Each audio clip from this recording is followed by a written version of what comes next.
Welcome to House Lux Estate, your go-to channel for insights on economy, wealth, and real estate. Don't forget to subscribe. Today, we're delving into a pressing issue, the growing wealth gap. As the chasm between the rich and the poor widens, societal harmony is at stake. This video will not only shed light on the implications of this disparity, but also offer practical solutions that can help bridge this gap. So, without further ado, let's dive into practical ways to bridge this wealth gap. First, let's understand what we mean by the wealth gap. Picture a society divided into two groups, one with an abundance of resources, the other with barely enough to meet basic needs. That's the essence of the wealth gap, a wide and growing gulf between the rich and the poor.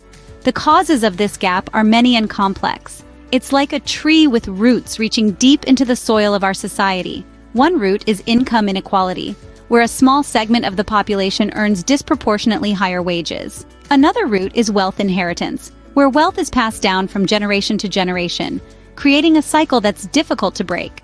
Yet another root is the lack of equal opportunity. Not everyone has the same access to quality education, good jobs, and resources needed to accumulate wealth. This inequality of opportunity means that some people start the race of life far behind the starting line. Why is the wealth gap a problem? Well, imagine a game where only a few players get the best gear, the best training, and the best chances to win. It's not just unfair, it's also unstable. In the real world, this translates to social tension, economic instability, and a lack of social mobility. The wealth gap also stifles innovation and growth. When wealth is concentrated in the hands of a few, it limits the number of people who can invest in new businesses, create jobs, or drive economic growth. It's like trying to run a relay race with only a couple of runners. The wealth gap is more than just an economic issue. It's a social issue, a political issue, and a moral issue. It affects how we live, how we work, and how we relate to each other. It shapes our society in ways that are often invisible, but always profound. Now that we have a clear understanding of the wealth gap, it's time to explore the solutions. One of the most effective ways to tackle the wealth gap is through education. Education plays a crucial role in wealth creation.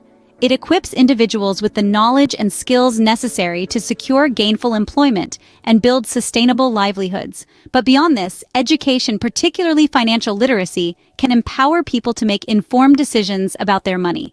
It's about understanding how to save, invest, and grow wealth. Let's delve into this a bit more. Financial literacy is not just about knowing how to balance a checkbook. It's about understanding the economic system in which we live and operate. It's about understanding the implications of debt, the importance of saving, the concept of interest, and the power of investments. But of course, we can't talk about education without addressing accessibility. There's a need for government and private sector intervention to ensure that quality education and financial literacy programs are accessible to all, regardless of socioeconomic status. This could include policies to make education more affordable, initiatives to bring financial literacy programs to underserved communities, or partnerships between schools and financial institutions to educate students about personal finance. There's also the need for a cultural shift. We need to move away from the notion that talking about money is taboo. We need to create a culture where financial literacy is valued and promoted, where individuals are encouraged to seek out financial education and use it to better their lives. So you see, education does more than just provide individuals with employment opportunities. It empowers them to take control of their financial destinies. It provides them with the tools they need to navigate an often complex financial landscape. And in doing so, it can help to bridge the wealth gap. So education, particularly financial literacy, is a powerful tool in bridging the wealth gap. Another practical solution to the wealth gap is implementing progressive taxation. This is a system where the tax rate increases as the taxable amount increases. In simpler terms, the more money you make, the higher the percentage of your income you pay in taxes. The idea behind progressive taxation is to alleviate tax burden on those who can't afford to pay much. It's about fairness. If you're earning $1 million a year, you can afford to pay a larger percentage of your income than someone who's making $30,000. Now you might ask, why should the rich pay more? Well, the answer lies in the principle of diminishing marginal utility of wealth. It means as a person becomes richer, each additional dollar they earn is of less value to them. The utility or happiness derived from an extra $1,000 to a millionaire is less than to a person earning minimum wage. So, when the rich are taxed more, they lose less utility compared to the poor. This extra revenue can then be used to fund public services and social programs that benefit everyone, especially the less fortunate. In this way, progressive taxation can help reduce wealth inequality. But like any system, progressive taxation has its challenges. One concern is that it may discourage people from earning more, as they'll have to pay more taxes. However, research suggests that this is not a significant issue in practice. Another challenge is ensuring that the rich don't exploit loopholes to evade taxes. For this, robust tax laws and enforcement are crucial. Also, it's worth mentioning that progressive taxation alone can't solve the wealth gap. It's just one piece of the puzzle. It needs to be complemented with other measures, like improving access to quality education, promoting entrepreneurship, and implementing policies that encourage wage growth. Progressive taxation, when implemented correctly, can play a significant role in reducing wealth inequality. It's not a silver bullet, but it's a step in the right direction. A step towards a fairer society where everyone has a chance to thrive, regardless of their starting point in life. Promoting entrepreneurship is another effective way to tackle the wealth gap. When we talk about entrepreneurship, we are referring to the ability to start and manage a business, taking on the risks in the hope of profit. It's about creating something new, something innovative, and something valuable. But how exactly does this play into reducing the wealth gap? Well, entrepreneurship creates wealth. It does this by creating new jobs and new industries. These jobs and industries then generate income, which is subsequently circulated throughout the economy, thereby increasing overall wealth. This process, in turn, helps to reduce income inequality, as more people are able to earn a living wage. Moreover, entrepreneurs themselves often come from diverse economic backgrounds. They're not all born wealthy. In fact, many of the most successful entrepreneurs started with nothing. This means that entrepreneurship can serve as a pathway to wealth for those who otherwise may not have had the opportunity.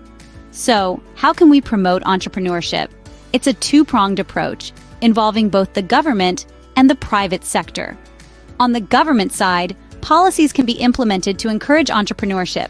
These might include tax incentives for new businesses, grants for startups, or even educational programs designed to teach entrepreneurial skills. On the private sector side, businesses can play a role in fostering entrepreneurship as well. This could take the form of mentorship programs, where established business owners guide budding entrepreneurs, or investment opportunities where businesses fund promising startups. But it's not just about money. Encouraging a culture of entrepreneurship is key.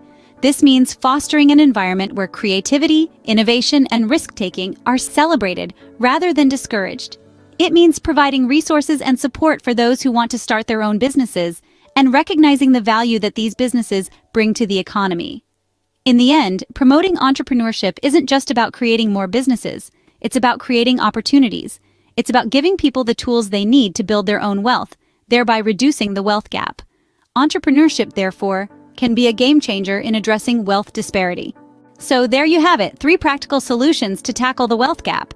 Firstly, we dove deep into understanding the wealth gap.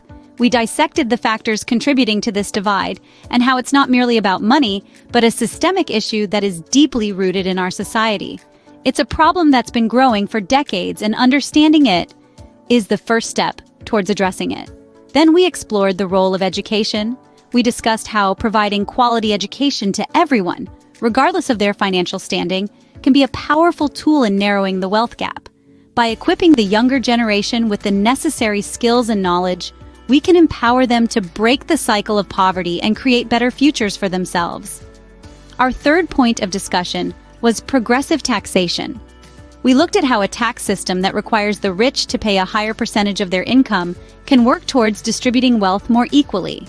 It's a bold strategy, but one that has proven effective in many countries around the world.